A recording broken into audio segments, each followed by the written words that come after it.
نحمده ونصلي على رسوله الكريم اما بعد فاعوذ بالله من الشيطان الرجيم بسم الله الرحمن الرحيم رب اشرح لي صدري ويسر لي امري واحلل عقدة من لساني يفقهوا قولي۔ اللہ تعالیٰ کا لاکھ لاکھ شکر ہے کہ اس نے ایک بار پھر ہمیں رمضان المبارک تک لا پہنچایا، ہمیں ایک بار پھر مہلت دی کہ ہم رمضان کی برکتوں سے بھرپور فائدہ اٹھا سکیں۔ رسول اللہ صلی اللہ علیہ وسلم صحابہ کرام کو رمضان المبارک کی آمد پر ذہنی طور پر تیار کیا کرتے تھے تاکہ وہ زیادہ سے زیادہ اس مہینے کی خیر و برکت سے مستفید ہو سکیں۔ ایک موقع پر آپ نے فرمایا، تمہارے پاس رمضان جیسا بابرکت مہینہ آتا ہے تو اللہ تعالیٰ اپنی رحمت سے تمہیں ڈھانپ لیتے ہیں، گناہ معاف کر دیتے ہیں، دعائیں قبول فرماتے ہیں، اور اللہ تعالیٰ تمہارے ذوق اور شوق کو دیکھتے ہیں، تمہاری وجہ سے فرشتوں پر فخر کرتے ہیں، پس تم بھی اپنی طرف سے اللہ تعالیٰ کو بھلائی دکھاؤ، یعنی اس مہینے میں خوب خوب نیکیاں کماؤ۔ آپ نے فرمایا، بے شک وہ نہایت ہی بدبخت ہے جو اس مہینے میں اللہ کی رحمت سے محروم رہا۔ رمضان کا مہینہ جسے مبارک مہینہ کہا گیا، جسے صبر کا مہینہ کہا گیا، جسے شہر المواسات باہم ہمدردی اور غم گساری کا مہینہ کہا گیا، یہ وہ مہینہ ہے جس میں کثیر تعداد میں انسانوں کو جہنم کی آگ سے رہائی نصیب ہوتی ہے۔ خوش نصیب ہے وہ شخص کہ جسے آگ سے بچا لیا گیا، اور خوش قسمت ہے وہ جسے اللہ کے دامن رحمت میں پناہ مل گئی۔ لیکن رحمت کا مستحق وہی ہو سکتا ہے جو اللہ کی طرف رجوع کرے، جو بے نیازی کا رویہ چھوڑ دے، جو اللہ کی محبت میں اللہ کی طرف دوڑ پڑے۔ رمضان کا مہینہ ہم سب کو پکار رہا ہے کہ آؤ اللہ کی رحمت کی طرف بڑھو، اس کی بخشش کے طلبگار بنو اور عذاب جہنم سے رہائی حاصل کرو۔ ہم دیکھتے ہیں کہ رسول اللہ صلی اللہ علیہ وسلم نے رمضان المبارک کے بارے میں یہ بھی فرمایا کہ رمضان کی پہلی رات ہی شیاطین اور سرکش جن جکڑ دیے جاتے ہیں، جہنم کے سارے دروازے بند کر دیے جاتے ہیں، جن میں سے کوئی ایک دروازہ بھی کھلا نہیں رہنے دیا جاتا، اور جنت کے سارے دروازے کھول دیے جاتے ہیں، جن میں سے کوئی ایک دروازہ بھی بند نہیں رہنے دیا جاتا۔ مراد اس سے یہ ہے کہ انسانوں کے اندر خیر اور نیکی کا جذبہ زیادہ پیدا کر دیا جاتا ہے، یا نیکی کے مواقع عام کر دیے جاتے ہیں جو بالآخر انسانوں کو جنت تک پہنچاتے ہیں، اور اسی طرح برائی کے مواقع کم ہو جاتے ہیں کیونکہ اللہ تعالیٰ کی خاص رحمت بندوں پر نازل ہوتی ہے۔ پھر اسی طرح ہم دیکھتے ہیں کہ آپ صلی اللہ علیہ وسلم نے یہ بھی فرمایا کہ رمضان میں میری امت کو 5 ایسی خصوصیات دی گئی ہیں جو اس سے پہلے کسی اور امت کو نہیں دی گئی۔ تو وہ کیا خصوصیات ہیں جو امت محمد صلی اللہ علیہ وسلم کو نصیب ہوئی؟ آپ نے فرمایا، روزے دار کے منہ کی بسان اللہ تعالیٰ کے ہاں کستوری کی خوشبو سے زیادہ پاکیزہ ہے، ان کے لیے فرشتے استغفار کرتے ہیں یہاں تک کہ روزہ دار روزہ افطار کر لے۔ اللہ تعالیٰ ان کے لیے ہر روز جنت کو سجاتے ہیں، مزین کرتے ہیں، اور فرماتے ہیں کہ ہو سکتا ہے میرے نیک بندے اپنے آپ سے مشقت اور تکلیف کو اتار کر اس کی طرف آ جائیں۔ تو آئیے ہم دیکھتے ہیں کہ اس مہینے کی رحمتوں اور برکتوں سے فیضیاب ہونے کے لیے ہم کیا کچھ کریں۔ جہاں تک حقوق اللہ کی ادائیگی کا تعلق ہے تو اس میں سب سے پہلی چیز روزہ آتا ہے۔ روزہ ایک فرض عبادت ہے۔ اللہ سبحانہ وتعالی روزے کے بارے میں فرماتے ہیں کہ روزہ میرے لیے ہے اور میں خود اس کی جزا دوں گا۔ یعنی جب ایک انسان روزے سے ہوتا ہے تو اس کا یہ عمل اللہ کے سوا کسی اور کو معلوم نہیں ہوتا، کیونکہ کوئی اور شخص سارا دن انسان کے ساتھ نہیں رہ سکتا جو یہ جان سکے کہ انسان اس دوران کھانے پینے سے پرہیز کرتا ہے یا نہیں، یا کوئی بھی ایسا عمل جو روزے کو توڑنے کا سبب ہو سکتا ہے۔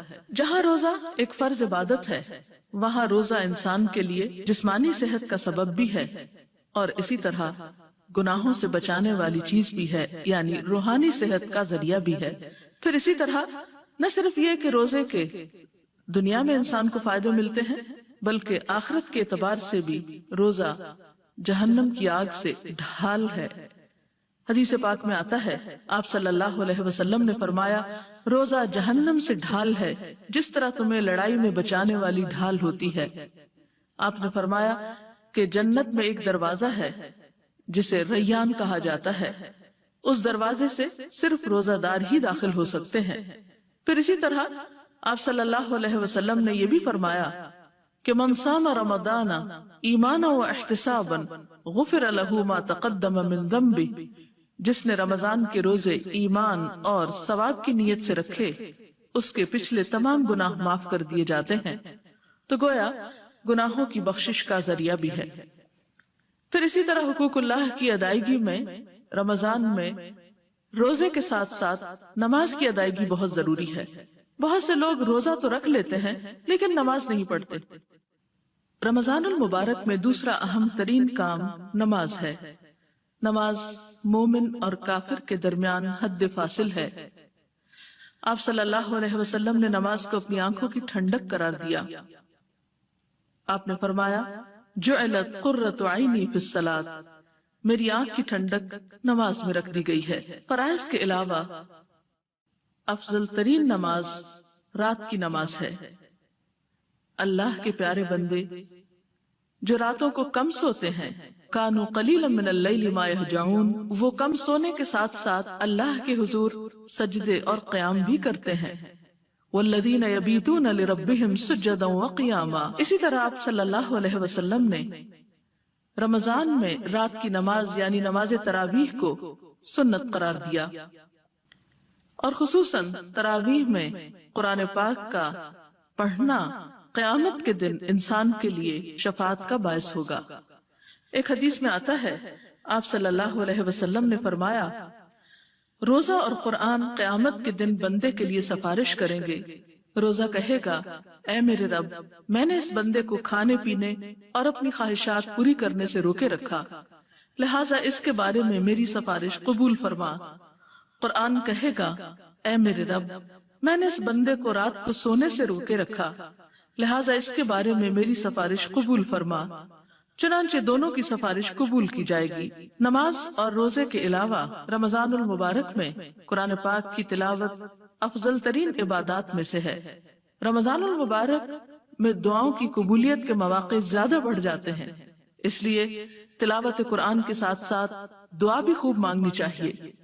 رسول اللہ صلی اللہ علیہ وسلم نے دعا کو عبادت قرار دیا، فرمایا، الدعاء ہی العبادہ، کہ دعا سراسر عبادت ہے۔ حدیث میں آتا ہے، لیس شیء اکرم علی اللہ من الدعاء، اللہ کے نزدیک دعا سے بڑھ کر کوئی چیز نہیں۔ اسی طرح سحری کے اوقات میں کثرت سے استغفار کرنا انسان کو فائدہ دیتا ہے۔ قرآن پاک میں اللہ تعالیٰ فرماتے ہیں، وَبِالْأَسْحَارِ هُمْ يَسْتَغْفِرُونَ، کہ سحری کے وقت وہ استغفار کرتے ہیں۔ تو سحری کے وقت جب انسان اٹھے تو اس وقت استغفر اللہ، اللہم اغفر لی، استغفر اللہ من کل ذنب و اتوب الیہ جیسے کلمات کا ذکر یا ورد انسان کرتا رہے۔ استغفار کے علاوہ کثرت کے ساتھ ذکر الہی دن اور رات کے اوقات میں کرنا چاہیے۔ رسول اللہ صلی اللہ علیہ وسلم نے فرمایا، دو کلمے ایسے ہیں جو زبان پہ بہت ہلکے ہیں لیکن میزان میں بہت بھاری ہیں اور رحمان کو بہت پیارے ہیں، اور وہ ہیں سبحان اللہ و بحمدہ سبحان اللہ العظیم۔ ایک اور موقع پر آپ صلی اللہ علیہ وسلم نے اس روزے کو افضل ترین روزہ قرار دیا جس میں کثرت سے ذکر الہی کیا جائے۔ پھر اسی طرح صدقہ و خیرات بھی کثرت کے ساتھ کرنا چاہیے۔ حضرت ابن عباس فرماتے ہیں کہ رسول اللہ صلی اللہ علیہ وسلم بھلائی کرنے میں بہت سخی تھے، لیکن رمضان میں جب جبریل علیہ السلام آپ سے ملتے تو آپ اور بھی زیادہ سخی ہو جاتے تھے۔ رمضان میں جبریل علیہ السلام ہر رات آپ سے ملاقات کیا کرتے تھے، اور نبی صلی اللہ علیہ وسلم رمضان گزرنے تک انہیں قرآن مجید سناتے تھے۔ جب آپ جبریل علیہ السلام سے ملتے تو آپ کی سخاوت تیز ہواؤں سے بھی زیادہ ہو جاتی تھی، یعنی جس طرح تیز ہوا ہر چیز تک پہنچ جاتی ہے، اسی طرح آپ کی سخاوت کے اثرات ہر شخص تک پہنچتے، اور صدقہ خیرات میں خاص طور پر زکوٰۃ کی ادائیگی کا ضرور خیال رکھنا چاہیے، کیونکہ بسا اوقات فرض عبادت کو چھوڑ کر جب نفل عبادت کی جاتی ہے تو اس وقت تک وہ قبول نہیں ہوتی جب تک انسان اپنے فرض کو ادا نہیں کرتا۔ پھر اسی طرح اگر موقع ہو تو رمضان میں عمرے کا اہتمام بھی کرنا چاہیے۔ رسول اللہ صلی اللہ علیہ وسلم نے فرمایا، عمرۃ فی رمضان کحجۃ معی، کہ رمضان میں عمرہ کرنا میرے ساتھ حج کرنے کے برابر ہے۔ اور پھر حقوق اللہ کی ادائیگی میں، عبادات میں خاص طور پر آخری عشرہ بہت اہم ہے، جس میں طاق راتیں آتی ہیں، اور انہی طاق راتوں میں سے ایک رات لیلۃ القدر ہے، جس کے بارے میں قرآن پاک میں فرمایا گیا کہ لیلۃ القدر خیر من الف شہر، کہ لیلۃ القدر 1000 مہینوں سے بڑھ کر ہے۔ لہذا اس کی تلاش میں انسان کو آخری عشرے کی طاق راتوں میں زیادہ وقت جاگ کر عبادت کرنا چاہیے، تاکہ زیادہ سے زیادہ انسان اللہ تعالیٰ کی رحمت کو پا سکے۔ حضرت عائشہ نبی کریم صلی اللہ علیہ وسلم کے آخری عشرے کا معمول بتاتے ہوئے فرماتی ہیں، اذا دخل العشر احیا اللیل وایقظ اہلہ وجد وشد المئزر، جب رمضان کا آخری عشرہ شروع ہوتا تو آپ صلی اللہ علیہ وسلم رات کا بیشتر حصہ جاگ کر گزارتے اور اپنے گھر والوں کو بھی بیدار کرتے اور عبادت میں خوب محنت کرتے اور کمر کس لیتے۔ لہذا رمضان المبارک کا آخری عشرہ خاص طور پر عبادت میں گزارنا چاہیے، اور اگر ممکن ہو تو آخری عشرے کو اعتکاف میں گزارنا چاہیے۔ ہم دیکھتے ہیں کہ رسول اللہ صلی اللہ علیہ وسلم اپنی انتہائی مصروفیات کے باوجود ہر سال اعتکاف کیا کرتے تھے۔ آخری عشرے میں لیلۃ القدر بھی چونکہ پائی جاتی ہے، اور اگر کوئی انسان لیلۃ القدر کو پائے تو یہ مسنون دعا پڑھنا نہ بھولے، اللہم انک عفو تحب العفو فاعف عنی، کہ اے اللہ تو معاف فرمانے والا ہے، معاف کرنے کو پسند فرماتا ہے، تو مجھے بھی معاف کر دے، مجھ سے درگزر فرما۔ حقوق اللہ کی ادائیگی کے ساتھ ساتھ حقوق العباد کی ادائیگی کا اہتمام بھی رمضان میں کرنا ضروری ہے، اور اس میں خاص طور پر دوسروں کی مدد کرنا۔ رسول اللہ صلی اللہ علیہ وسلم نے اس مہینے کو شہر المواسات کہا ہے، باہمی ہمدردی کا مہینہ۔ ایک انسان جب روزہ رکھ کر خود بھوک کا تجربہ کرتا ہے تو وہ دوسروں کی بھوک کو زیادہ بہتر طور پر محسوس کر سکتا ہے۔ رسول اللہ صلی اللہ علیہ وسلم نے فرمایا، مسلمان مسلمان کا بھائی ہے، نہ اس پر ظلم کرتا ہے، نہ اس کی مدد چھوڑتا ہے۔ جو اپنے بھائی کی حاجت پوری کرنے میں لگا ہو، اللہ اس کی حاجت پوری فرمانے میں لگا ہوتا ہے، اور جو کسی مسلمان کی پریشانی دور کرتا ہے، اللہ تعالیٰ اس کی وجہ سے اس کی قیامت کی پریشانیوں میں سے کوئی بڑی پریشانی دور فرما دے گا۔ اور جس نے کسی مسلمان کی پردہ پوشی کی، اللہ تعالیٰ قیامت کے دن اس کی پردہ پوشی فرمائے گا۔ جہاں تک دوسرے انسانوں کی مدد کا تعلق ہے تو اس میں انسان کے اپنے رشتہ دار، عزیز، دوست، ہمسائے، مساکین، فقراء اور ان کے علاوہ گھر کے خادم بھی آتے ہیں۔ عام طور پر انسان باہر تو خیر و بھلائی کرتا ہے، لیکن گھر کے قریبی لوگوں کو بھول جاتا ہے۔ تو ایسے میں خصوصی طور پر وہ لوگ جو آپ کے خدمت گزار ہوں، ان کا خیال رکھنا بھی آپ کا کام ہے۔ حقوق العباد کی ادائیگی میں جہاں ایک طرف انسانوں کی مدد کی جانی چاہیے، وہاں دوسری طرف انسانوں کو اپنی اذیتوں سے بھی بچانا چاہیے۔ انسان کوئی ایسی بات نہ کرے، کوئی ایسا کام نہ کرے جس سے دوسروں کو دکھ یا تکلیف ہو۔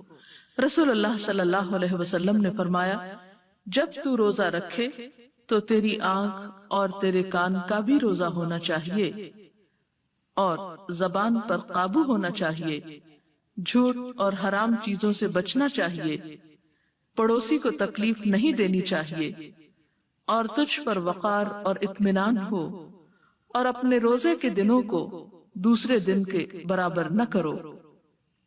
آپ صلی اللہ علیہ وسلم نے یہ بھی فرمایا کہ من لم یدع قول الزور والعمل به فلیس للہ حاجۃ ان یدع طعامہ وشرابہ، کہ جو شخص روزہ رکھ کر بھی جھوٹ بولنا اور اس پر عمل کرنا نہ چھوڑے تو اللہ تعالیٰ کو اس کی کوئی حاجت نہیں کہ کوئی شخص کھانا پینا چھوڑ دے۔ تو گویا روزے کا سب سے اہم ترین سبق یہ ہے کہ انسان جہاں حلال چھوڑتا ہے یعنی کھانا پینا چھوڑتا ہے وہاں حرام سے بھی خود کو بچا کر رکھے۔ آپ صلی اللہ علیہ وسلم نے ایسے لوگوں کے بارے میں جو روزہ رکھ کر غلط کام نہیں چھوڑتے یہ بھی فرمایا کہ کم من صائم لیس لہ من صیامہ الا الظمأ، کتنے ہی روزہ دار ایسے ہیں جن کو اپنے روزے سے سوائے بھوک پیاس کے کچھ حاصل نہیں ہوتا۔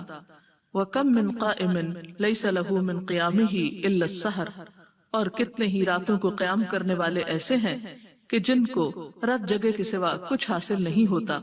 بہرحال ہم میں سے ہر ایک کو ضرور یہ سوچنا چاہیے کہ اس نے رمضان سے کیا فائدہ اٹھایا، اور کیا واقعی یہ رمضان اس کی بری عادات کو اس سے چھڑانے کا سبب بنا یا نہیں۔ آپ صلی اللہ علیہ وسلم نے فرمایا جس نے رمضان کا روزہ رکھا اور اس کی حدود کو پہچانا اور بچنے والی چیزوں سے بچا، اس کے سابقہ گناہ معاف کر دیے جاتے ہیں۔ تو اللہ تعالیٰ سے دعا ہے کہ اللہ تعالیٰ ہمیں بھی ان لوگوں میں شامل فرما لے۔